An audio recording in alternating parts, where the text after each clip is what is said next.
ನೋಡಿದ್ರೆ ನೀವು ಆಗ ಬಂದಾಗ ನೋಡಲ್ವ ಹೇಳಿದ್ದು ಮದುವೆ ಆಗುವಂತಹ ಯೋಗ ಉಂಟು ಇಲ್ವೋ? 5 ಹೆಣ್ಣು ಮಕ್ಕಳು ಇಲ್ಲಿಯವರೆಗಾಗಿ ಬಂದು ನಿಮ್ಮನ್ನು ಐವರನ್ನು ಮದುವೆ ಆಗುವಂತಹ ಸಮರ್ಥನಾದ ಗಂಡು ಇಲ್ಲೇ ಇದ್ದಾನೆ. ಓ ಈ ಕಡೆ, ಓ ಅಲ್ಲಿ, ಅವರು ಅಲ್ಲಿಂದ ಬಂದರು. ಅವ್ರು ಹೇಳಿದ್ರು ಹೀಗೆ ತಲೆ ಇತ್ತು, ನೀವಲ್ಲ ಈ ಕಡೆ, ಇಲ್ಲಿ ಯಾರು ಇಲ್ಲ, ಸಮರ್ಥನಾದವ ನಾನು ಒಬ್ಬನೇ. ಆ ಕಡೆ ಈ ಕಡೆ ನೋಡಿ, ಯಾರು ಇಲ್ಲ, ಯಾರು ಇಲ್ಲ, ಅದೆಲ್ಲ ತಿಳ್ಕೊಳ್ಬೇಡಿ. ಮತ್ತೆ ಸಮರ್ಥನಾದವ ಯಾರು ಇಲ್ಲಿ ಇಲ್ಲ, ಸಮರ್ಥ ನೀನು. ನಾನು 5 ಮದುವೆ ಆಗುವುದಕ್ಕೆ ತಡೆ ಮಾಡಬೇಡಿ, ಬನ್ನಿ.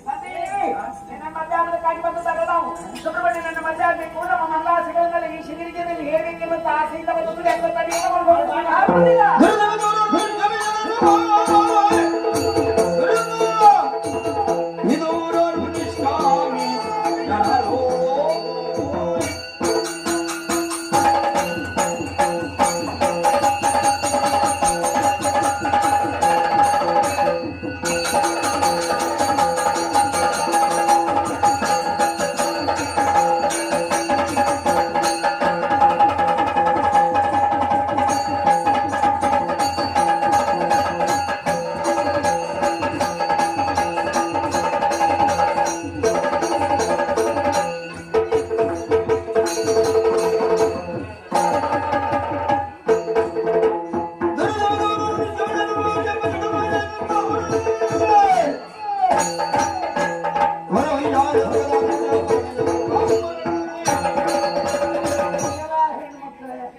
ಇಲ್ಲಿಯವರೆಗಾಗಿ ಬಂದು ಒಳಗಡೆ ಹೋಗಬೇಕೆನ್ನುವ ಕಾರಣಕ್ಕಾಗಿ ಅವಕಾಶವನ್ನು ಕೇಳ್ತಾ ಇದ್ದೀರಿ.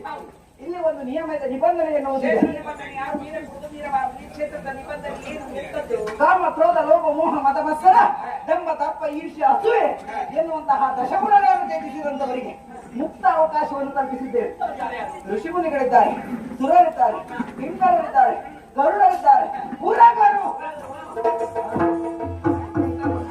ಎಲ್ಲಿಯ ಮಟ್ಟಿಯಲ್ಲಿ ಕೊನೆಯಲ್ಲಿ ನಿಮ್ಮ ಎದುರು